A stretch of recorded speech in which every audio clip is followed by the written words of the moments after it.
요즘 방송에서 제공하는 투자 정보는 투자 판단에 대한 조언입니다. 방송에서 제공하는 주식의 가치, 가격 상승 및 가격 하락에 대해서는 방송사에서 보장하지 않습니다.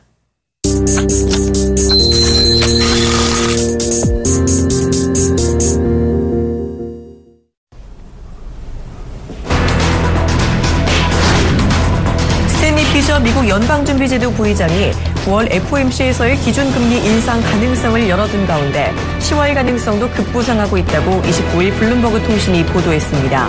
피셔 부의장은 미국 와이오밍주에서 열린 잭슨홀 연례 경제 심포지엄 마지막 날 연설에서 인플레이션이 낮아도 우리는 경기 부양책을 점진적인 속도로 줄여나갈 수 있을 것이라며 물가 상승률이 2%로 돌아가는 것을 기다렸다가 긴축을 시작할 수는 없다고 강조했습니다.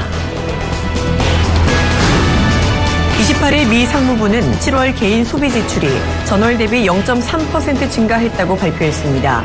이는 마켓워치 조사치 0.4% 증가를 밑돈 것입니다. 6월과 5월 소비 지출은 0.3%와 0.8% 각각 늘어났습니다. 임금과 투자 등을 통해 세전 소득을 반영하는 7월 개인 소득은 0.4% 증가했습니다. 이는 애널리스트들의 예상치에 부합한 것이며 4개월 연속 늘어난 것입니다. 중국 매체 차이신은 28일 중국 당국이 재차 대규모 자금 조사에 나섰다고 보도했습니다. 차이신은 다수의 은행 관계자를 인용해 중국 증권감독관리위원회 산하 증권금융공사가 전날 시중은행들의 1조 4천억 원 위안의 규모의 콜머니를 신청했다고 전했습니다. 중국 공무원은 또한 28일 오전 정책정리의 브리핑에서 가능한 한 빨리 주식과 다른 자산에 약 2조 위안 규모의 양로기금을 투자하겠다고 밝혔다고 로이터 통신 등이 보도했습니다. 국제유가가 중국 증시 반등과 미국의 경기지표 호조 영향으로 이틀째 급등했습니다. 나이지리아 송유관 폐쇄 소식도 공급 과잉에 대한 우려를 완화시키며 호재로 작용했습니다. 28일 뉴욕 상업거래소에서 서부 텍사스산 원유 가격은 전날보다 배럴당 6.6% 급등한 45.49달러를 기록했습니다. 이에 따라 WTI 가격은 주간 기준으로 12% 급등하며 2009년 이후 주간 최고 상승률을 나타냈고 9주간 이어지던 하락세에도 마침표를 찍었습니다.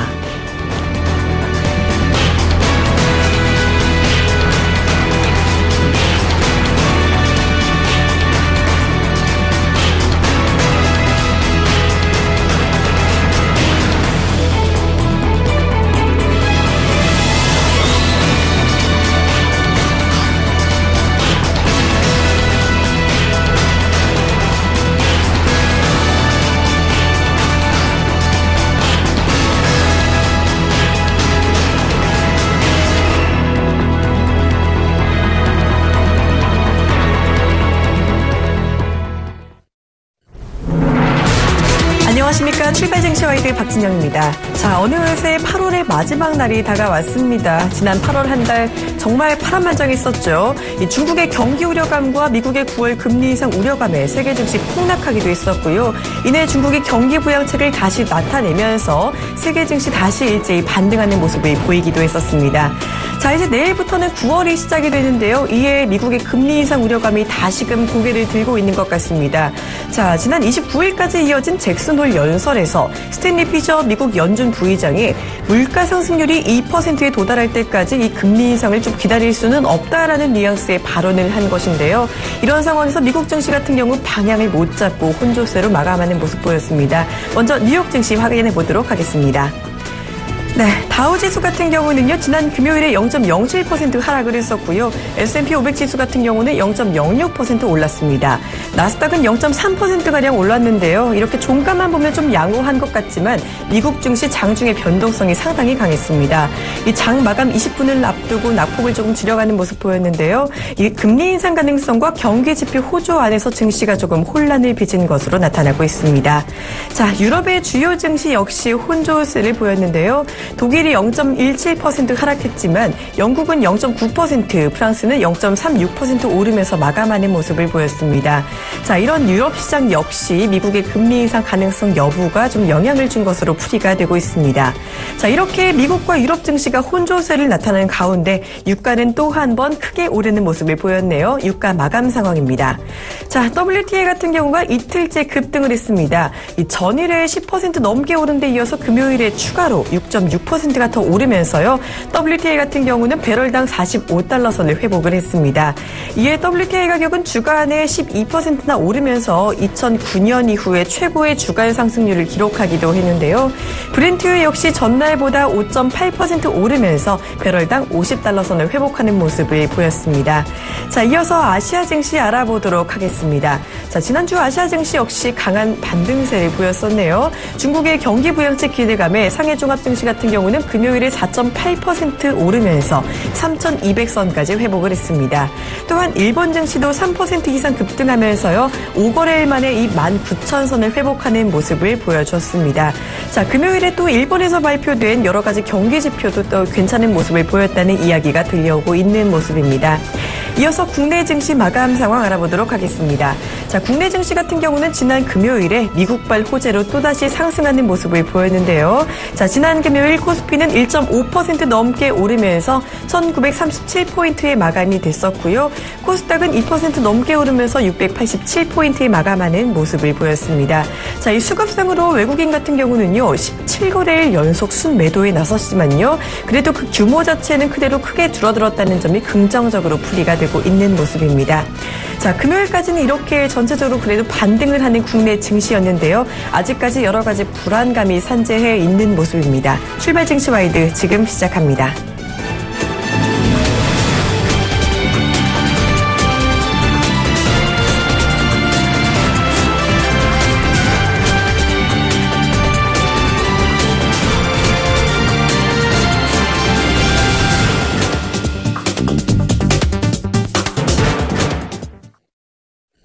네, 글로벌 증시의 주요 이슈와 전망을 경제학자에게 들어보는 시간이죠. 지금 이 시간 이 한국경제연구원 초빙연구위원 겸 건국대 특임교수 오정근 교수님과 함께 하시겠습니다. 안녕하세요. 네, 안녕하세요. 네, 지난 27일에 미국의 2분기 GDP 수정치가 발표가 됐었죠. 그 결과 3.7%라는 기대 이상으로 높은 성장률이 발표가 됐습니다.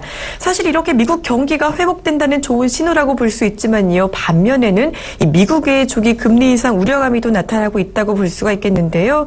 자, 이에 지난 금요일에는 미국 증시가 좀 방향을 못 잡으면서 혼조세를 보이기도 했었습니다.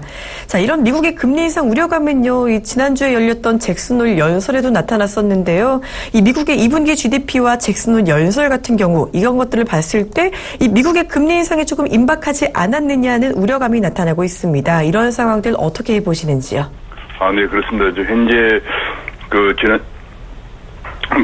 2분기 성장률이 이제 예상이 보통 3.2 정도 예상을 했었는데 그보다 훨씬 높은 3.7%가 나오면서 다시 이제 9월 금리 인상론에 되살아나고 있는 그런 모습을 보이고 있습니다. 사실은 얼마 전만 하더라도 연준의 피셔 부의장도 9월 금리 인상은 사실상 힘들다는 얘기를 했고 또 FOMC 공개된 7월 회의로에서도 사실상 9월 금리 인상론은 힘들다 이런 그 분위기들이 지배적이었습니다. 그랬었는데 이제 이번에 2분기 성장률이 3.7%가 나오면서 이제 미국 경기는 완전히 그 회복세가 정착된 것이 아니냐 그런 얘기가 나오면서 이번에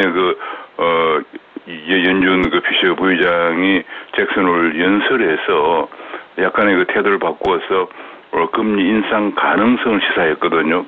물가 상승률이 2%에 도달할 때까지 기다릴 필요는 없다. 통화정책이라는 것이 파급 시차가 있는 것이니까 지금 2%가 아니더라도 2%가 될 것으로 기대가 되면 금리를 올릴 수도 있는 것이라는 그런 내용의 발언을 함으로써 다시 9월 금리 인상론에 불을 지피고 있는 그런 상황인데요. 제 생각으로는 그럼에도 불구하고 2분기 성장률 3.7%가 나왔습니다만은 그러나 여전히 9월 금리 인상은 조금 힘들지 않겠느냐. 사실은 연준에서 FOMC의 고정 멤버로 다른 지방은행 지방 연방은행 총재들은 돌아가면서 합니다만은 뉴욕 연방은행 총재는 고정 멤버거든요. 그만큼 중요하고 미국의 연준의 FOMC 그 실제 조작을 담당하고 있는 데가 뉴욕 연방은행인데 그 뉴욕 연방은행 총재도 지금 9월 인상은 좀 빠르다라고 얘기를 하고 있고 해서 제 생각은 아마도 2분기 성장률 3.7이지만 여전히 물가 상승률이나 이런 것을 볼 때 그리고 중국 문제 이런 걸 볼 때 아마도 한 12월 초에 인상 가능성이 크지 않을까 저 개인적으로는 그런 생각이 듭니다만 그러나 이제 다시 이번에 9월 가능성에 대해서 불을 지핀 것만은 확실합니다. 네, 이렇게 2분기 GDP 수정치가 예상보다 잘 나오면서 그동안 비둘기파적인 입장을 취했던 스탠리 피셔 부의장도 좀 발언을 애매모호하게 하기도 했었는데요. 그럼에도 중국 문제 그리고 물가 상승률 같은 경우 때문에 아직까지는 좀 9월 인상은 어렵지 않을까라는 의견을 주셨습니다. 자, 이렇게 미국의 금리 인상 우려감이 높아지고 있는 가운데 이 금리 인상을 했을 때 우리 경제에 미치는 영향에 대해서 또 우리 정부와 한국은행의 시각 차이가 좀 두드러지고 있는 모습인데요. 이 최경환 경제부총리 같은 경우는 미국 금리 인상이 진행이 되더라도 한국에서 급격한 자본 유출은 없을 거란 의견을 내놓았는데요. 이 반대로 이주열 한국은행 총재 같은 경우는 자금 유출의 우려감을 내비치기도 했습니다.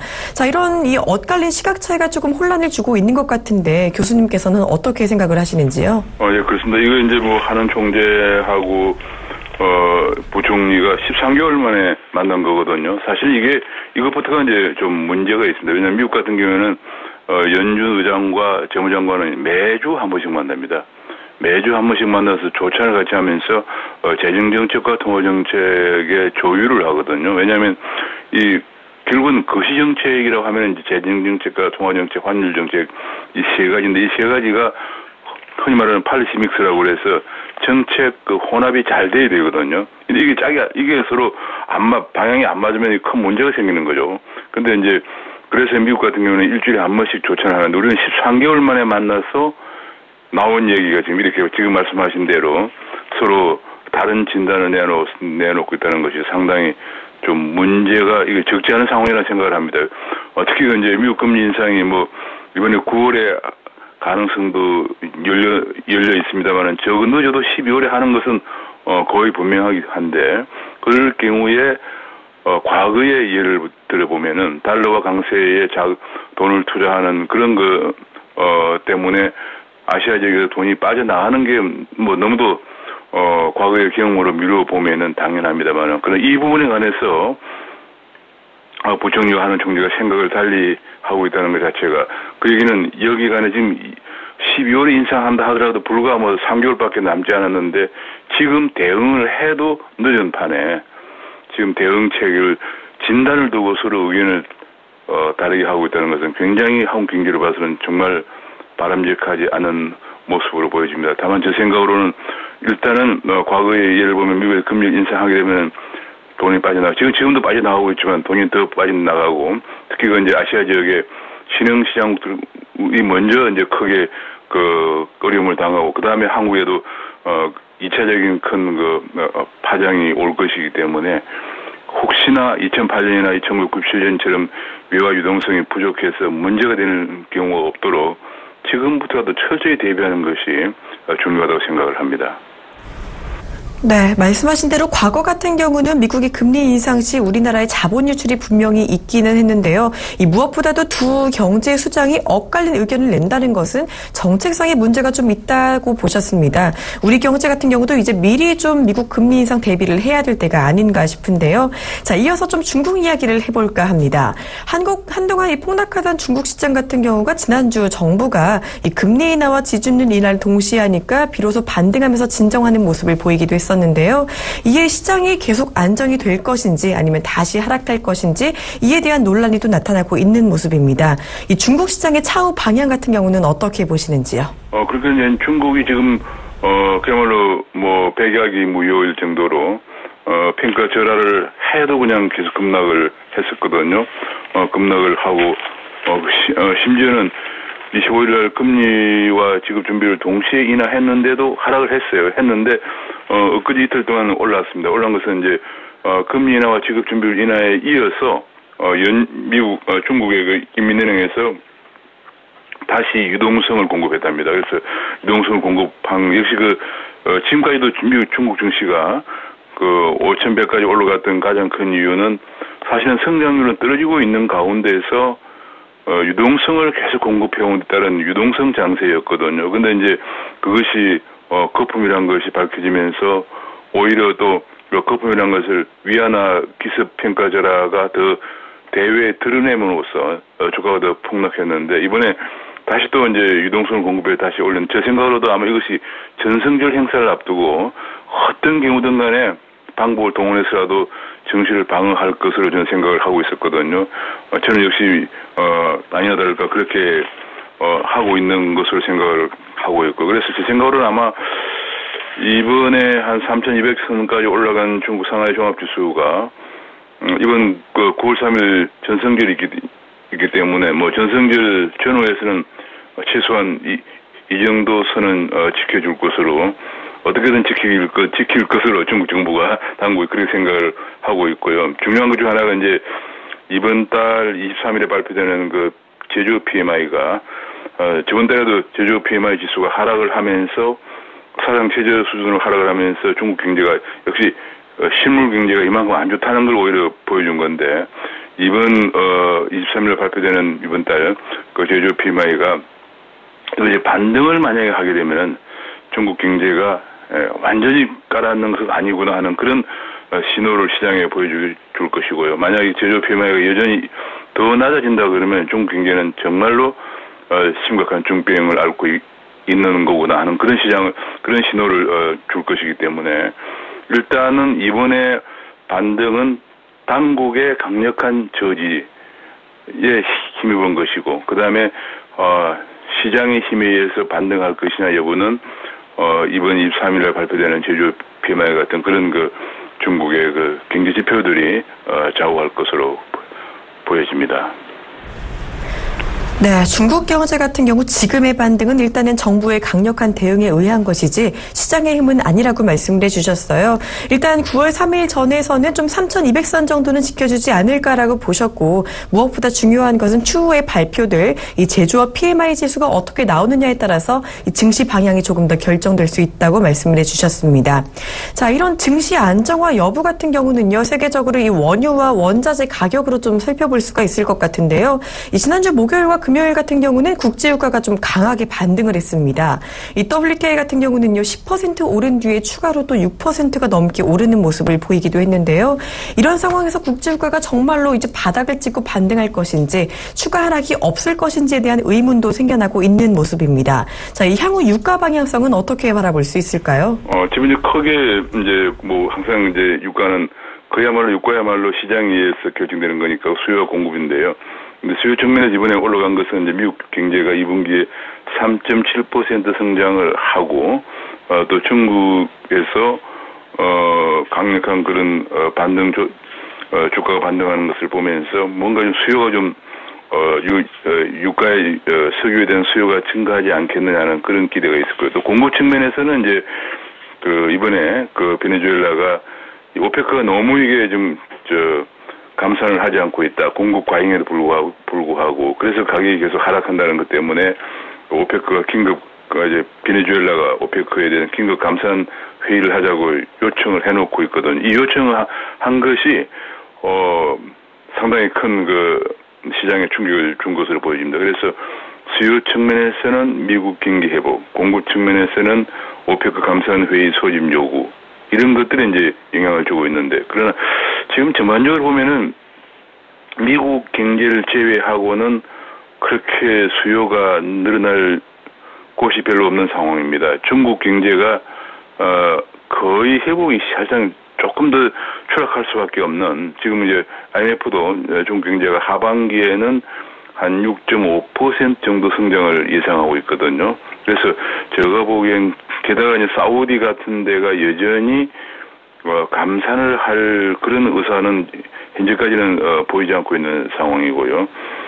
그런 걸 생각하면은 지금 조금 반등했던 것은 일부 이제 그 약간의 그 수요 증가 예상과 그다음에 오페크 감산 요구 회의 요구 때문에 좀 약간 그런 거고, 제 생각으로는 조금 더 하락할 가능성은 있다는 생각을 갖고 있습니다. 왜냐하면은 기본적으로 사우디 같은 데도 지금 현재 재정 사정이 워낙 안 좋기 때문에 사우디가 지금 외환 보유액이 감소하고 있어요. 그래서 감산할 가능성이 사실상 사우디 입장에서는 적거든요. 적기 때문에 적고 미국 경제도 깜짝 성장을 했지만은 중국이나 유로존이 여전히 좋지 않기 때문에 유가가 다시 좀 더 하락할 그럴 가능성이 있지 않겠는가 하는 생각이 듭니다.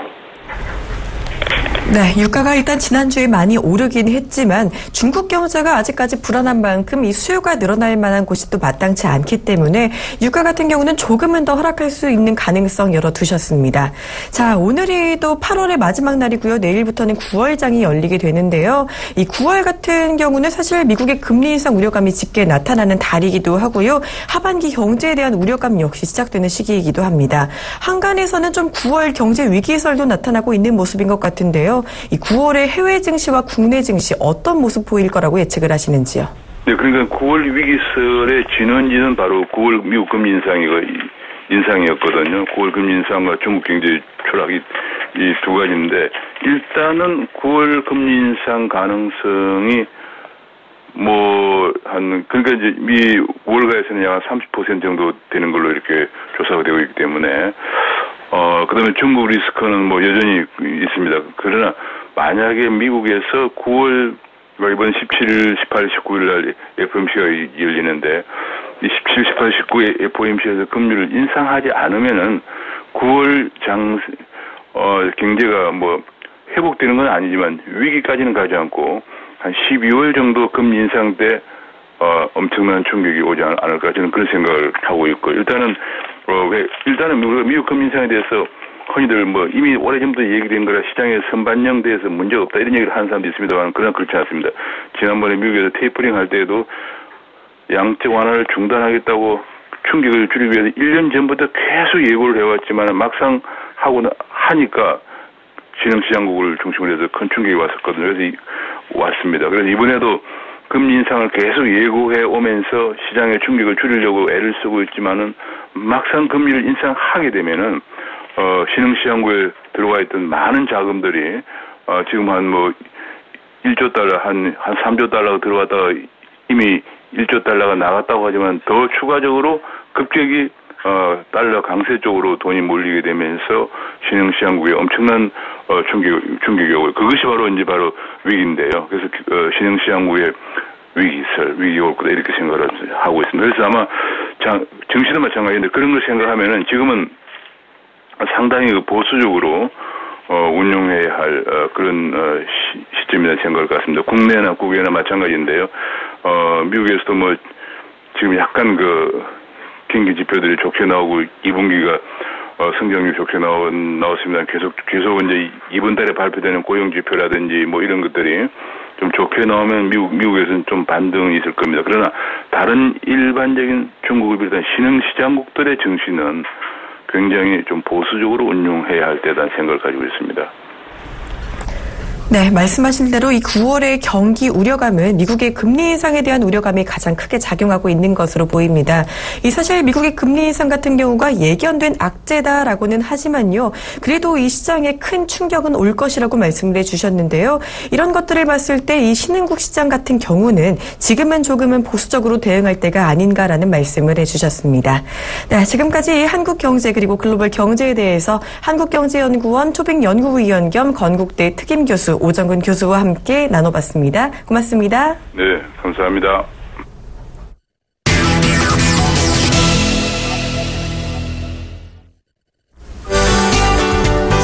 시청자 여러분 안녕하십니까. 신문 읽어주는 남자 에벤구 멘토입니다. 자, 시장의 급반등세가 계속 이루어지고 있습니다. 그런데 좀 불안할 거예요. 이 반등세가 너무 많이 빠졌다가 올라왔기 때문에 결국은 이 빠졌던 구간 결국은 휩소였는데 참 야갔습니다. 외국인들이죠. 결과적으로 보면 밑에 구간 현물에서 그렇게 던지고 나서 선물에서 2조 가까운 매수세가 있었고, 그날부터 시장은 빠르게 회귀하기 시작해서 역시 이번에도 그들의 현금 인출기 역할을 했다. 이런 생각이 강하게 듭니다. 외국인들의 짤짤이판이 되어가고 있는 국내 정치가 참 계속해서 이런 상황을 계속 만들어야 되는 것인지, 그들한테 계속 이렇게 당해야만 하는 것인지, 참으로 좀 규제가 좀 필요하지 않느냐, 거기에 대한 대비책이 좀 필요하지 않느냐 하는 생각을 다시 한번 들게 만드는 그런 장이었습니다. 자, 여러분, 여전히요, 글로벌 초저금리 상태라는 기준점을 잡고 대응을 하시면 되겠습니다. 자, 이 글로벌 초저금리 상태가 유지되고 있는 한은 시장에 가파른 충격은 없을 것으로 보입니다. 그러나 그 가파른 충격도 역시 빠르게 회귀할 수 있는 것이 이 바로 글로벌 초저금리 상태라는 기준점이 되겠죠. 그런데 자, 이제 8월에 오늘 마지막 날입니다. 9월이 시작되죠. 9월 금리 인상에 대한 부분들이 얘기가 자꾸 나오고 있고 9월 위기설에 대한 얘기가 나오고 있습니다. 결국은 미국의 9월 금리 인상 이 부분에 대해서 초점들이 맞춰 나가고 있는 것인데요. 자, 수익을 말하다 시간에도, 그리고 여러분 여전히 저는 9월 미국의 금리 인상은 없다, 이런 얘기를 그 전부터 해왔던 만큼 지금도 그런 분위기가 잡혀져 가고 있습니다. 단지 이제 매파와 비둘기파의 갈등이 남아있겠죠. 그들은 그 갈등을 또 극적으로 타결해 들어갈 것이다. 헐리우드식 극적 타결이 될 것이다 라는 생각, 이번 이제 다음 달을 대비하는 그런 마음으로 가져보도록 하겠습니다. 결국은 그 사이에서 변동성은 얼마든지 나올 수 있습니다. 이 변동성을 잘 활용하는 것이 여러분들이 바로 주식에서 수익을 극대화시키는, 즉 이제는 막 올라가고 막 떨어지는 건 없습니다. 결과적으로 보면 이 선물의 방향성에서 파생상품의 어떤 파생상품이 굉장히 많이 늘어났어요. 그러면서 윗방향으로 가면 아랫방향으로 떨어질 수 있을 만한 그 요인들과 명분들이 계속 쌓아져 나가고요. 밑방향으로 오면 윗방향으로 다시 갈 수 있는 명분들과 기사들이 속속 나오고 있다는 것이죠. 그래서 이 파생상품의 영향력이 지금 현물 시장을 흔드는 웹도덕 현상이 지속되고 있다. 여기서 이런 관점을 뚜렷이 세우고 가신다면 여러분들이 전략을 세우실 때 분명히 도움이 되실 거라고 생각을 합니다. 자, 오늘도 외신과 국내 최대 경제기관 서울경제신문 살펴보면서 얘기 이어가겠습니다. 자, 외신에서 뽑아온 기사 바로 볼게요. 우버 차이나에 대한 얘기가 나오고 있습니다. 클로징 근접해 있다. in on $1 billion, 즉 in new funding, 새로운 펀딩에 $1 billion 유치하는 것을 근접해 있다, 이런 얘기죠. 그러니까 우버 차이나가 뭐냐면요, 우버 택시의 중국 법인이라고 보시면 되겠습니다. 이 중국 법인이 굉장히 활성화가 되고 있다는 점. 자, 이 스마트폰으로 이제 택시를 부르는 거죠. 여러분들 똑같습니다. 이 장면인데 이게 지금 중국어로 적혀있는데 이걸 한국어로 딱 번역이 되면 다음 카카오 택시가 되겠죠, 그죠? 카카오 택시가 딱 듭니다. 그래서 요새 최근에 카카오 택시의 폭발적 성장세를 좀 말씀드리기 위해서 이 부분을 들고 나왔습니다. 전에까지만 해도요, 택시 그 주변에서 사람들이 스마트폰을 들고 뭘 하지는 않았습니다. 근데 최근에 여러분들 서울 시내 곳곳에서 보면요, 택시를 이제 스마트폰으로 기다립니다. 그래서 이 카카오 택시의 활성화, 그리고 폭발적 성장세가 어느 정도 보이기 시작한다는 것이죠.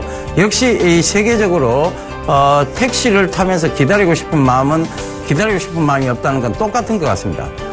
누가 택시를 기다리고 싶겠습니까? 더 비싼 돈을 주고 대중교통을 이용하고 있는데도 많이 기다려야 되고, 그렇다면 그게 싫겠죠. 그래서 이 바로 그런 부분들을 보완해주는 이런 바로 스마트폰 앱 서비스, 즉 우버 택시라든가 그 다음에 다음 카카오가 활성화되고 있는 근원적 요인이 아닌가, 그렇게 보여집니다. 그래서 지금도 역시 마찬가지예요. 이런 부분들이 중국 역시 물론 뭐 땅덩어리가 크고 그 다음에 인구가 많습니다. 그렇기 때문에 큰 돈을 펀딩 받는다, 이런 것이 눈앞에 보입니다만 결과적으로 지금 우리나라도 역시 이 다음 카카오 활성화가 앞으로의 다음 카카오, 즉 이 산업의 성장성을 의미를 하는 것이고 다음 카카오 주가에 긍정적인 역할을 할 것이라는 것을 의미한다는 것이죠. 그래서 다음 카카오가 실적 우상향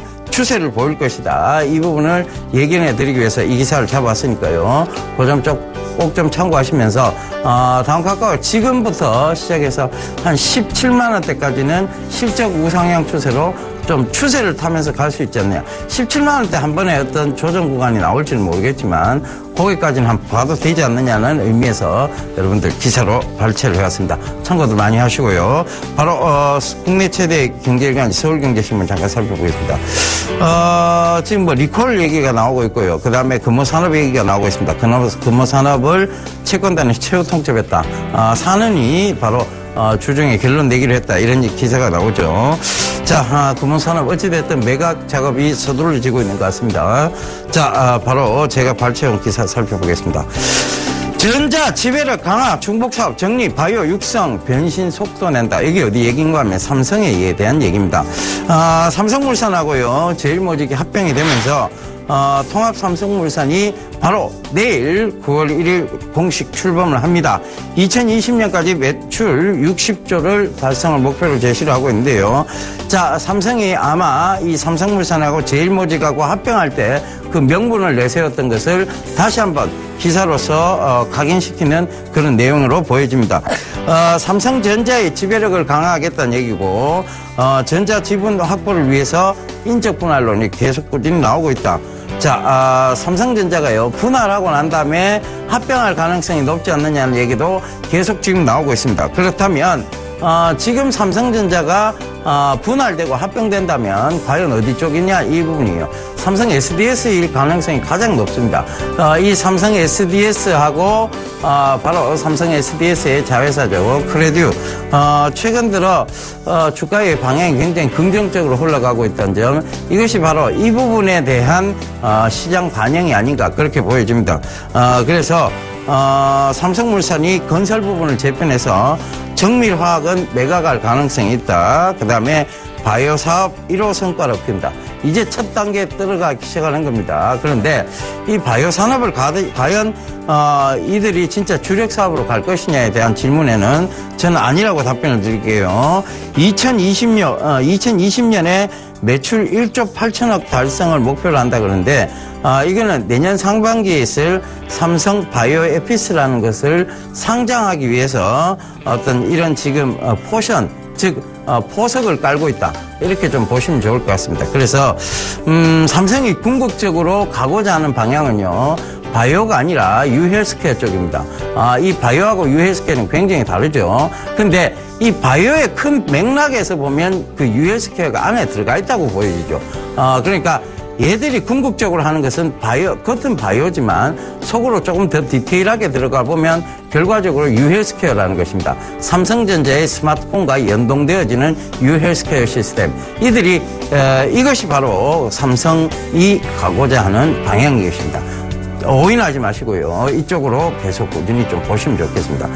스마트폰하고의 연동되는 유헬스케어 시장이라는 거. 다시 한번 여러분들 참고해 보셨으면 좋겠습니다. 바로 다음 기사 볼게요. 자, 삼성, LG 스마트 쇼핑, 스마트 홈으로 IoT 주도권, 즉 인터넷 오브 싱즈에 대한 얘기입니다. 삼성도 그렇고요, LG도 그렇고 스마트 쇼핑, 이제 궁극적으로 그들이 왜 스마트 사물 인터넷 시장, 인터넷 오브 싱즈로 가고자 했느냐에 대한 구체적인 얘기들이 나오기 시작합니다. 바로 스마트 쇼핑이죠. 여러분들의 지갑, 즉 주머니를 쉽게 열게 만들 수 있는 편리한 시스템, 즉 컨비니언스 시스템, 즉 스마트 쇼핑이고 스마트 홈입니다. 그래서 현지 명소에 가상현실 체험관을 운영하고 샤이니지, 그 다음에 OLED 디스플레이 동원한 스마트 샤이니지 가전제품을 공개를 한다. 온라인 연결 생활가전 체험관도 마련한다. 이런 얘기가 나오고 있습니다. 결국은 여러분들의 지갑을 열기 위해서죠. 자, 그 다음 LG전자, 바로 옆에 기사 보겠습니다. 평범한 가전을 스마트 가전으로, 스마트 싱큐 센서 기기를 선보였다. IoT 플랫폼, 즉 인터넷 오브 싱즈의 플랫폼인 올조인을 적용한 팡파 오븐 에어컨도 최초 공개했다. 자, 이제 만물의 인터넷을 입히기 시작합니다. 이들이 왜 입힐까요? 결국은 여러분들의 생활을 편리하게 하기 위해서 입힐까요? 아니죠. 여러분들이 이 편리함이 익숙해져서 그 제품을 쓰지 않으면 안 되도록, 즉 여러분들이 지갑을 쉽게 해서 그들의 제품을 많이 살 수 있도록 만들어가는 그 스마트 세상. 그것이 바로 이면에 숨어 있는 것이죠. 그래서 이런 부분들을 참고해 보시더라도요, 결과적으로 앞으로 인터넷 오브 싱즈, 즉 사물의 인터넷에 대한 성장성은 계속 이어져 간다고 봅니다. 그래서 먼저 지금 계속 선행돼야 돼요. 즉 제품이 이렇게 나와도요, 통신이 불안정하면 결과적으로 이 인터넷 오브 싱즈는 제대로 가지 못합니다. 그래서 그들이 통신 쪽에 더 눈독을 들이고 있다는 것도 이유가 되는 상황입니다. 그래서 통신 여전히 SNET, 코컴이라든가 이런 종목들 여전히 조금 주목해 보셔야 될, 즉 새로운 2차 이제 1차 파동이 있었고요. 그다음 건전한 조정이 들어왔고 이제 2차 파동을 준비하는 단계다. 이렇게 보시면 좋을 것 같습니다. 자, 다음 기사 보러볼게요. 욕실조합 힘합쳐 중국산 저가 공세 막아야죠. 자, 이 얘기 나옵니다. 자, 요거 조금 확대를 해볼게요. 자, 이분이 누군가 하면요, 송공석 와터스 코리아 대표입니다. 자, 와터스 코리아라고 이 욕실 용품을 파는, 그리고 욕실에 대한 이 제품 판매하는 이제 부산의 업체죠. 자, 제2 전성기 맞은 부산 신발 산업처럼 욕실 산업도 장기 비전 세우는 게 중요하다. 품질 인증 정착시켜서 경쟁력을 높여야 한다. 자, 초절수 일체형 부품 아이트랩, 이것을 국내에 공개를 했는데요. 국내 시장에서 반응이 좋다고 합니다. 그래서 올 매출 200억, 영업이익 50억을 자신하고 있는 만큼 주가 역시 긍정적인 방향으로 나타날 가능성이 높다는 점에서 제가 오늘 와터스 코리아를 잡아봤습니다. 자, 이 와터스 코리아가요, 실적이 성장세가 있습니다. 그럼에도 불구하고 펀드멘탈의 훼손 없이 이번 장에서 급락이 좀 나오면서 조정을 건전하게 받았습니다. 그렇다면 지금 충분히 좀 주목해봐도 좋을 그런 기업이 아닌가 싶어서 기사로 발췌를 해왔으니까요, 여러분들 많이 좀 참고를 하셨으면 좋겠습니다. 와토스 코리아입니다. 자, 시장 제안 한 말씀 드리고 저는 물러가도록 하겠습니다. 자, 빠른 회귀가 이루어지고 있습니다. 변동성은 여전히 존재를 하고 있습니다. 왜냐? 아직 9월 금리 인상에 대해서 확고부당한 얘기들이 나오지 않았기 때문입니다.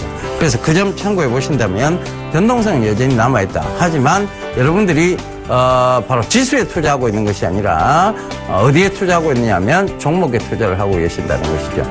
물론 지수가 좋지 못하면 종목도 좋지 못합니다. 그러나 글로벌 초저금리 상태나 유지라는 것을 뚜렷한 기준점으로 잡고 내가 어떤 종목을 들고 있어서 이것이 과연 시장이 앞으로 점점 좋아질 것과 더불어서 굉장히 어디까지 성장할 수 있냐, 어디까지 내가 수익을 거둘 수 있느냐를 곰곰이 생각해 보셔야 돼요. 즉 그러면서 포트폴리오를 재편해 보셔야 될 시기가 아닌가. 그래서 빠른 회귀, 변동성이 여전히 존재한다. 이 변동성을 활용해서 포트폴리오를 재편해가는 그런 시기를 여러분들 가지셨으면 좋겠습니다. 예, 감사합니다. 예병군이었습니다.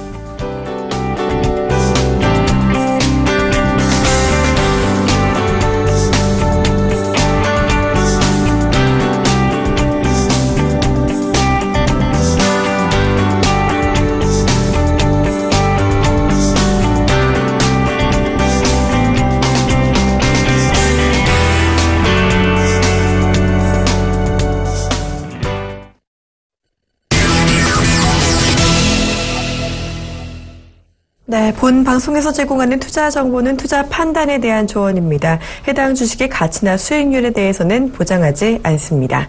자, 개장 전부터 속보가 나왔습니다. 한국의 7월 소매 판매가 전월 대비 1.9% 증가했다는 소식이 나오고 있고요. 이어서 또 그리고 7월의 산업 생산 역시 0.5%가 증가했다는 소식이 나오고 있습니다.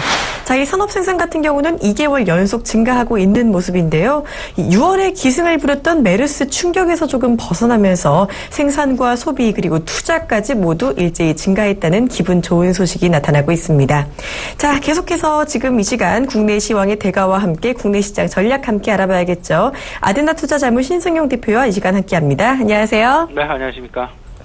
네, 지난 금요일 우리 시장도 강하게 상승을 했었는데요. 이 외국인 같은 경우는 여전히 매도세를 좀 보였습니다. 이 매도 규모가 조금은 줄어들긴 했는데 아직까지 수급이 조금 아쉬운데요. 이 지난주 금요일 전체적인 시장 리뷰부터 부탁을 드립니다. 네, 지난주 말씀하셨던 대로 외국인의 수급에서 조금은 좀 안타까운 그런 모습 보여줬던 하루였다라고 정리가 될 듯합니다. 지난주에도 말씀을 좀 드렸었죠. 금요일 그리고 오늘까지 역시 오늘이 이제 그 8월의 마지막 거래일이 되겠습니다. 오늘까지 이제 그 외국인의 수급 여전히 예의주시해야 되겠다. 외국인의 수급의 개선 여부에 따라서 앞으로 9월 시장 이 조정이 끝나느냐, 조정이 마무리가 되느냐, 아니면 다시 조정 국면으로 들어가느냐, 이 갈림길에 놓일 수 있다라는 부분 다시 한번 우리 시청자 여러분께 좀 각인드리고 싶고요. 지난주 전체적으로 좀 살펴본다라면 전약 후강의 장세였다. 아시다시피 삼중고라 할 수 있는 미국의 금리 인상 이슈, 여기서 촉발되었던 중국의 환율에 대한 불안감, 이를 계기로 해서 중국 증시의 급락 연출, 더 나아가서는 국내까지도 이제 그 큰 그림에서 영향을 미치는 삼중고의 상황들 계속 나타나는 그런 상황이었죠. 하지만 이 세 가지 부분들 다소간 좀 완화되는 그런 분위기 나타나면서 코스피 기준으로 해서 1900선 회복하는 그런 모습이었다라는 것. 하지만 이제 안타까운 부분, 지난주 같은 경우는 상당 부분 기관 중심의 장세였다. 그렇다면 거꾸로 본다라면 외국인들은 계속 매도를 했다라는 얘기가 될 텐데, 지난주 외국인들의 매도 규모가 2조 2천억 원에 육박하는 매우 큰 금액. 8월 한 달을 좀 살펴본다라면 거의 4조 원에 육박하는 그런 외국인의 매도세가 집중되었다라는 점. 7월에 2조 원까지 합하면 6조 원이 넘는 그런 금액의 매도. 이제는 지난주 금요일 날 외국인의 매도세가 일단 300억 원대에 그쳤다라는 부분은 다소간 이제 그 시장의 어떤 그 기대감을 분명히 가져갈 수 있는 그런 분위기 연출도 가능하겠습니다만은, 오늘 8월 말 일단 외국인의 어떤 그 수급 자체가 플러스로 돌아서느냐 아니면 마이너스, 소폭이라도 마이너스 쪽에 계속 머무느냐의 그런 여부 부분들 상당히 예의주시해야 되겠다. 이거에 따라서 9월 시장의 어떤 그 작전의 방향을 조금 좀 달리 가져갈 필요가 있겠다라고 말씀을 좀 드려봅니다. 일단 그 중국발 리스크 다소간 좀 일정 부분 좀 해소되는 그런 분위기 지난 주말로 다가가서 많이 나타났었죠. 지난 금요일 역시 이제 그 4.8% 상해 증시의 상승 나타나면서 이 부분이 중국 증시의 변동성이 완화되었고, 이런 부분들이 결국에는 전체적인 어떤 그 미국 금리 인상 시점의 연기 가능성이 커지면서 이번 이제 그 9월 17일 날 미국 FOMC 열리게 됩니다. 9월 17일로 다가온 미국 FOMC 회의에서의 그 금리 인상 가능성, 금리 인상의 어떤 그 연기 가능성이 조금씩 시장에서 고개를 좀 들었다라는 부분. 이로 인해서 시장은 좀 안도 랠리를 상당 부분 펼쳤다라는 부분 한번 생각을 해보시면 어떨까 싶습니다. 미국의 이제 그 경제 지표도 조금 좀 한몫을 했었죠. GDP 성장률이 좀 큰 폭 상향 조정되는 기존 2.3%에서 3.7%로 1.4%의 상승률을 보였다라는 부분이 역시 조금 시장의 안도감을 많이 불러일으켰다라는 그런 말씀 좀 드려봅니다. 이 상황에서, 이 변동성이 큰 상황에서 우리가 또 한 가지 빼놓아서는 안 될 변수가 하나가 있습니다. 바로 국제 원유가를 비롯한 원자재 가격의 동향 부분이 되겠습니다. 특히나 원유 가격 같은 경우에 지난 한 주간 그리고 이틀 동안에 13%가 넘는 급등을 보여줬다는 것. 물론 이제 그 지난 주말 미국 시장의 어떤 그 변화 부분을 보시면서도 파악을 하셨겠습니다만은 WTI의 급등 부분이 정유, 화학주의 어떤 상승 부분을 유도해 왔었고, 그런 부분들이 정유나 화학이나 아니면 그 국제 유가의 바닥 가능성을 높게 이제 그 생각을 하면서 이제 전체적인 이 얘기는 거꾸로 얘기를 하면은 그 경기 회복에 대한 또 다른 신호, 새로운 신호탄, 이런 이런 부분으로 지금 인식도 가능하다라는 부분들로 좀 결론 내지는 평가가 가능하지 않을까 이렇게 좀 말씀드려 보겠습니다. 추가적으로 이제 그 지난주 말 그 금요일 날 있었던 특징 업종들 종목들 좀 정리를 해보면요. 국제 유가가 급등하다 보니까 이제 정유화학주의 급등 부분, 상승 부분 당연히 우리 시장 내에서 나타났었다라고 생각이 되고요. 중국 관련 3B 업종이라고 얘기를 하고 있죠. 뷰티, 베이비 그리고 바이오주의 순환매 양상들 지난주 금요일까지 여전히 이어졌다라는 부분. 어떤 특정 업종의 상승, 특정 종목의 상승이 아니라 순환매 성격으로 많이 올라간 종목보다는 좀 많이 떨어진 종목 중심으로 어떤 그 키맞추기 상황들이 연출되었다라는 점 생각을 좀 해보시고요.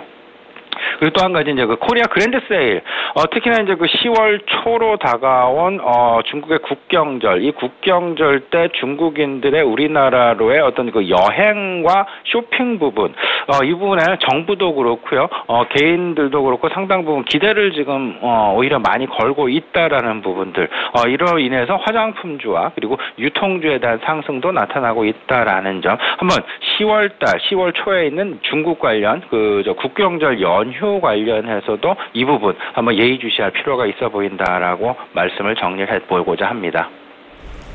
네, 지난주 중국발 쇼크가 어느 정도 완화가 되면서 우리 국내 증시 전약 후강에 좋은 장세를 보였었는데요. 이 지난주 금요일 같은 경우는 유가가 급등하면서 정유화학주도 좋았고, 특히 중국 관련 뷰티와 베이비, 바이오주가 좋은 모습을 보였다고 합니다. 자, 방금 대표님께서는 이 중국의 국경절 연휴를 좀 앞두고 계속해서 중국 관련주들에 좀 관심을 가져보시는 게 좋겠다는 말씀을 주셨는데요.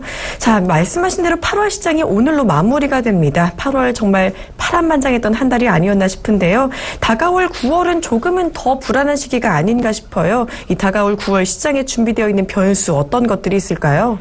저는 이렇게 좀 생각을 하고 있습니다. 8월에 어려웠던 시장, 8월 중순 이후에 어려웠던 시장이 오히려 이제 그 미국에서 설사 이제 금리 인상을 단행한다 하더라도 시장에 어느 정도 충격을 완화할 수 있는 준비 기간을 좀 준 것이 아닌가라는 그런 생각도 좀 가져봅니다. 한편으로는요.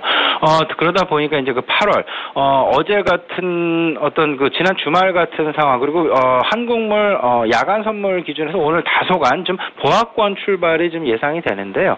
일단 오늘 같은 경우는 절대 공격적인 어떤 상황이나 그런 시장 대응 전략을 갖고 가는 것보다는 오늘은 조금은 좀 지켜보는 전략이 낫지 않나 이렇게 좀 말씀을 좀 드려봅니다. 이 부분 다시 말씀을 드려보면 G2발 리스크 아직 정확하게 끝난 것은 분명히 아니다라는 것, 여진이 분명히 남아있다라는 것. 오늘 같은 경우가 아무래도 지난 그 급락 이후에 다시금 찾아온 상승, 안도 랠리 부분에 있어서의 오늘이 좀 마무리 시점이 아닌가라는 그런 생각 좀 가져보고요. 여기서 또 하나의 변곡점이 될 수 있는 가장 중요한 요인은 결국은 외국인들의 수급에서 찾아봐야 된다라는 것. 외국인의 수급, 오늘 확실하게 플러스로 개선이 안 된다라면 9월 17일 날 열리는 FOMC 회의까지는 다소간 좀 조정 양상이 조금은 더 진행될 가능성이 있겠다라고 보시는 것이 좋을 것 같고요. 오늘 외국인 수급이 상당 부분 변해서 긍정적으로 좀 변해서 우리 시장에 대한 매수세가 좀 들어와 준다라면 이번 주 일단 좀 긍정적인 시선으로 시장을 바라봐도 되지 않을까라는 그런 말씀 드려보겠습니다. 8월 시장의 큰 변동성의 배경 찾아보게 된다면 결국은 미국의 금리 인상 이슈였다라는 것. 이 미국에 대한 금리 인상 이슈가 이머징 시장의 유동성의 이탈을 갖고 왔고요. 그 이탈은 결국에는 중국 경기 둔화에 대한 우려감으로 확산이 되면서 글로벌 시장이 패닉에 빠지는 그런 양상이 전개되었었다라는 점, 이 부분 꼭 기억을 하셔야 되겠고요. 이에 따라서 오늘 같은 경우는 일단 8월에 마무리다라는 거, 여기서 초과 수익을 얻기 위해서 공격적인 투자 자세나 이런 부분은 좀 자제하는 것이 오늘은 좀 낫겠다라는 그런 말씀, 오늘은 좀 지켜보자라는 그런 말씀으로 좀 드려보고자 합니다. 네, 이번 주는 조금 긍정적인 시각을 가져가 보시면서도 그래도 오늘은 조금 공격적인 전략보다는 지켜보는 전략을 좀 가져가는 게 좋겠다는 얘기를 주셨습니다. 특히 외국인 수급 같은 경우 오늘까지 개선이 되지 않는다면 9월 17일에 열리는 FOMC 회의까지 조금 더 관망해 보시는 게 좋겠다는 말씀을 해주셨어요. 자, 이어서 좀 글로벌 증시에 특이한 점이 있어 좀 짚어봐야 할 것 같습니다. 이 전거래일에 글로벌 광산주가 좀 전체적으로 급등하는 모습을 보였다고 하는데요. 이 유가를 비롯해서 원자재 가격이 오르면서 시장 안정화에 대한 신호가 나타나고 있다고 일단 지난주에 말씀을 해주셨는데 이번 광산주 급등이 경기 회복의 신호라고 볼 수 있는지도 궁금하고 여기에 더해서 아까 말씀하신 투자 전략에 더해서 어떤 섹터 조금 더 관심 가져야 할지까지 말씀 부탁드립니다. 네, 일단 지난 주말 유럽 시장에서 급등을 초래했었던 가장 중요한 어떤 종목 내지는 업종을 살펴보면 그 광산주가 상당 부분 급등하는 그런 모습을 보였습니다. 다들 주지하고 계시겠습니다만은 국제 유가가 지난주 이틀 동안에만 15% 가까운 그런 상승을 보였다라는 점. 좀 아직 바닥을 탈피했다. 그리고 바닥으로 다시금 하락할 것이다라는 그런 이제 그 팽팽한 의견들 아직 맞서고 있는 것도 사실입니다만은 일단은 단기적으로는 분명히 바닥을 확인하는 것만은 분명하다라는 쪽에 무게를 싣고 시장에 대한 대응 전략을 마련하는 것도 또 하나의 방법이다라고 말씀을 좀 드려보겠습니다. 지금 시장의 우려감 딱 두 가지죠. 계속해서 말씀을 드리고 있죠. 미국에 대한 금리 인상 이슈. 미국은 경기가 상당 부분 긍정적으로 돌아가기 때문에 이제는 유동성을 조금은 좀 축소하는 그런 분위기로 들어가야 된다라는 것. 근데 반대편에 있는 중국 같은 경우에 경기 둔화에 대한 우려감이 계속 시장을 짓누르고 있는 그런 상황들. 이 두 가지 사이에서 어떤 변화 부분 그리고 힌트 부분을 우리가 좀 가져야 될 텐데 이런 금융시장의 변화 부분은 아무래도 가장 빠르게 영향을 주는 쪽은 환율시장의 변화다라는 것. 그리고 실물시장. 지금 미국 같은 경우가 실물시장이 상당 부분 긍정적으로 돌아가고 있고 중국은 오히려 실물 경기의 둔화에 따른 어떤 그 우려감, 위험 요소들이 지금 잠재워져 있는 그런 상황인데 이런 상황들을 파악할 수 있는 가장 빠른 힌트는 국제 유가를 비롯한 국제 비철금속, 국제 원자재 가격의 동향이다라는 것.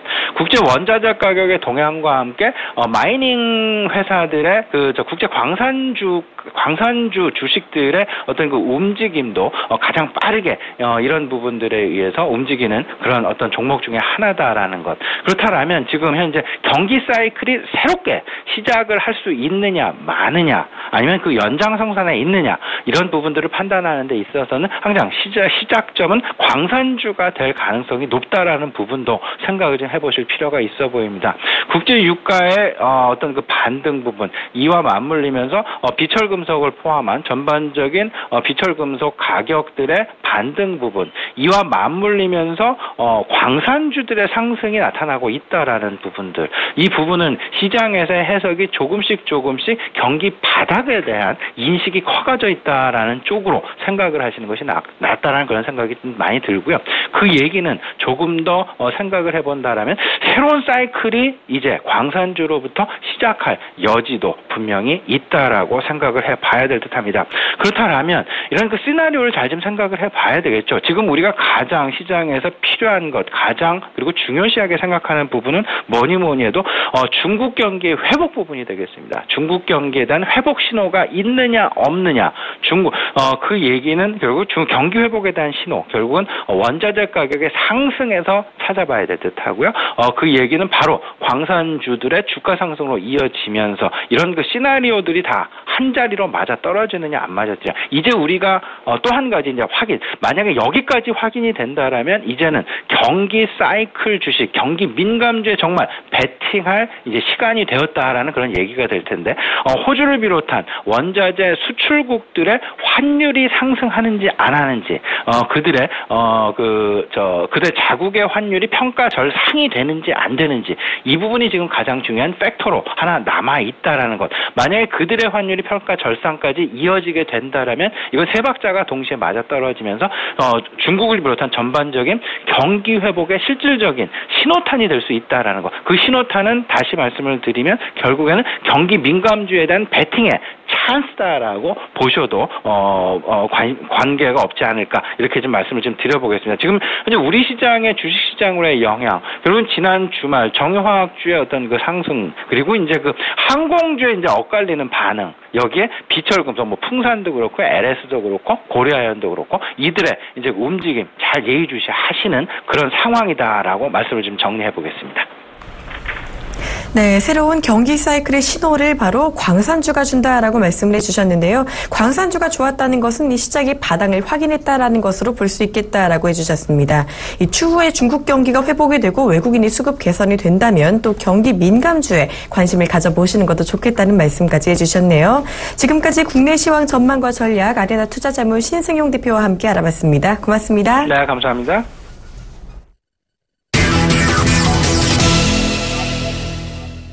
네, 이드코의 상한가 팩토리 시즌2 시간입니다. 지금 이 시간 여의도에 계시는 샘플러스 이드코 멘토와 함께합니다. 어서 오세요. 반갑습니다. 네, 우리 시장이 지난주에 주말에 가까워지면서 좋은 반등세를 좀 보였는데요. 며칠째 계속 오르다 보니까 이제 조정에 대한 불안감이 좀 나오고 있는 것 같습니다. 이런 시장에 대처할 수 있는 시장 포인트 좀 짚어주시고요. 이 전에 말씀하신 NHN엔터 같은 경우는 4일 연속 좀 좋은 반등세를 보였었는데 이 종목 AS까지 부탁을 드립니다. 글쎄요, 일단 지난주 금요일 같은 시장, 앞에서도 계속적으로 이제 언급을 좀 해주셨지만은, 일단 좀 개인적으로는 1차적인 상승풍화까지 들어온 그런 모습이다라고 좀 볼 수가 있겠습니다. 1920포인트, 20포인트에서 30포인트 정도 1차적인 상승폭 나올 수 있다라고 좀 봤는데, 일단 1930선 위쪽에서 마감하는 모습들, 일단 지난주에 말씀드렸던 것이 중국 시장에 대한 진바닥적인 부분들, 최바닥, 진바닥을 확인하는 과정이다라고 좀 말씀드리고 난 이후에 중국 시장, 중국 증시 바닥권에서 이틀 연속으로 뻥올린 그런 모습이었고요.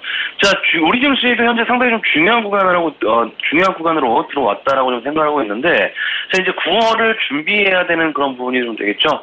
지난주 초반에 증시 살짝 흔들릴 가능성에 대해서 이야기를 했었는데, 지난주 금요일에 다우지수가 한 템포를 일단은 쉬어가는 그런 모습들. 자, 오늘 우리 증시 또한 바닥권에서 일단은 100% 넘게 상승했던 부분들에 있어서 큰 조정세보다는 5일선 정도, 1920선 정도에까지의 어느 정도, 조정세, 약한 조정세 나올 수 있다라고 생각하는, 그런 부분입니다. 자, 하지만 이제 결국 이제 2차 저항이라고 볼 수 있는, 1970선 정도 부분까지, 상승세와 방향성, 조정이 나올지언정 나올 수 있다라고 생각하고 있기 때문에 지난번에 지수 바닥권에서 되돌림 파동이 나올 때 함께 연계해서 보자라고 좀 말씀드렸던 증권주들 시장 좀 조정세가 좀 나온다라고 했을 때는 대우증권을 기준으로 해서 삼성증권이라든지 SK증권, 유안타증권 같은 어떤 그런 종목군들 일단은 조정시 관심권에 두시는 전략도 크게 무리 없는 그런 부분이지 않나 싶습니다. 자, 결국 이제 시장이 조금 출렁이니까 개인들에 대한 반대 매매가 한 번씩 쏟아져 나온 상황에서 현재 구간부터 지속적으로 상승할지에 대한 우리 상당히 좀 중요할 것 같아요. 하지만 일단 코앞에 있는 불확실성, 9월의 둘째 주에 열리는 FOMC 회의에 대한 부분들, 결국 이제 금리 인상이냐 인하에 대한 부분들이 어떤 9월에는 확실하게 어느 정도 결정 지을 수 있는 단서들이 나올 가능성에 대해서 우리가 생각을 해놓고 대응하는 어떤 그런 부분이기 때문에 9월 둘째 주까지는 제가 봤을 적에는 불확실성이 존재하고 있지만은 어떤 거나 최대한 빠르게 주가 어느 정도 지수적인 부분에 있어서 치고 올라온 이후에 9월의 FOMC 회의 결과에 대한 부분들이 금리 인상으로 가든 연기로 가든 결국 이제 가만히 이제 생각해 보면은 미국이 금리 인상을 급격하게 높게 할 것 같지는 않을 것 같습니다. 올리게 되더라도 점진적으로 올라갈 가능성이 있다라고 보는데, 자, 이유가 어찌됐건 FOMC 회의 이후에는 저는 이제 박스권으로 들어갈 확률이 높다라고 좀 생각을 하고 있는 그런 부분이기 때문에, 그 부분들, 자, 코스닥도 동반 함께 체크를 좀 하셔야 되는 그런 부분이지 않나 싶습니다. 자, 코스닥도 이제 지난번에 좀 말씀드렸던 게 1차적인 상승폭 690포인트 부근까지는 열려있다라고 좀 말씀드렸었죠. 역시나 코스피보다는 코스닥이 등락폭이 큰 만큼 자, 빠르게 들어 올렸습니다. 종가가 687포인트, 그리고 금요일에 고가가 689포인트, 1포인트 차이로 690포인트를 상당히 아이러니하게 돌파를 못하고 글로벌 증시 일단은 쉬어가는 그런 흐름이었는데, 자, 오늘 우리 증시 또한 어느 정도 소폭, 조정세가 좀 나온다라고 했을 때, 그런 부분들, 코스닥의 고점적인 부분들, 1차적인, 상승적인 부분들 체크하시면서 대응하는, 그런 부분들이 맞지 않나, 싶습니다. 자, 역시나, 그런 부분들과 맞게 희한하게 한미 약품 같은 경우, 45만 원을 강력한 돌파가 필요한 시점이다라고 좀 말씀드렸는데, 코스닥 690포인트를 돌파하지 못한 상황에서 한미약품 같은 경우에도 44만 4,500원을 맞고 떨어지는 그런 모습들. 결국 이제 금요일 시장 일부 종목들을 제외하고서는 대부분의 제약바이오 섹터들의 종목들은 조금씩 쉬어가는 그런 흐름이었다라도 무방한 그런 상황입니다. 셀렉티온도 그렇고 제약바이오 섹터, 한미약품 같은 경우에도 그렇고 종목군들. 자, 역시나 에스텍 파마 같은 경우에도 지난주 금요일, 자, 에스텍 파마 같은 경우에도 지난주 금요일에 어떤 그런 대차 거래가 감소하게 되면서 또다시 지금 기관 매수세가 좀 들어왔습니다. 기관 매수세가 7거래일 연속으로 매수세가 강하게 들어오고 있는 그런 모습들.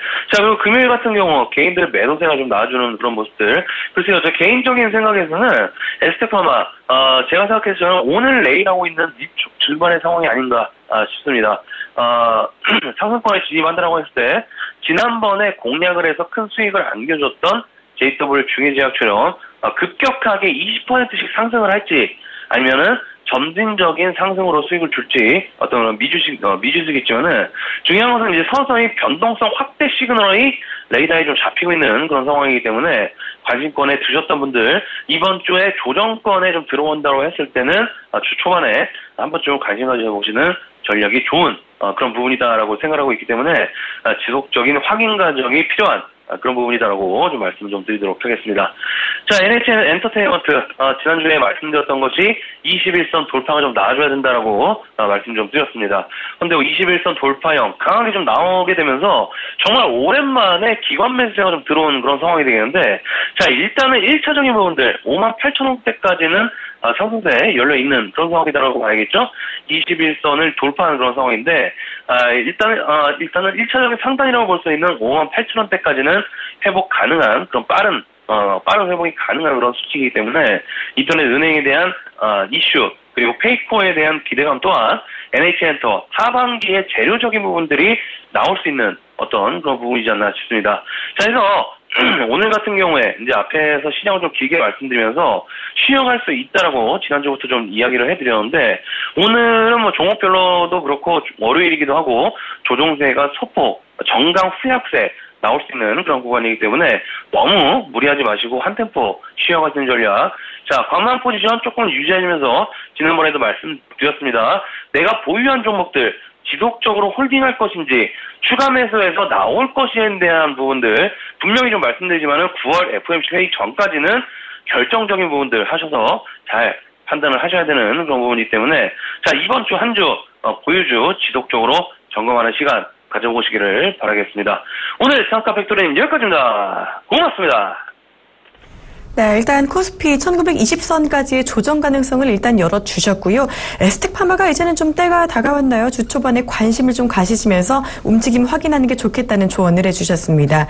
자, 이번 주 전강 후약세를 예측을 하는 만큼 무리하지 마시고 관망 포지션을 좀 제시를 해주셨고요. 9월 둘째 주까지 일단 시장 잘 보시면서 보유주 점검하는 전략까지 주셨습니다. 지금까지 샘플러스 이드코멘토와 시간 함께했습니다.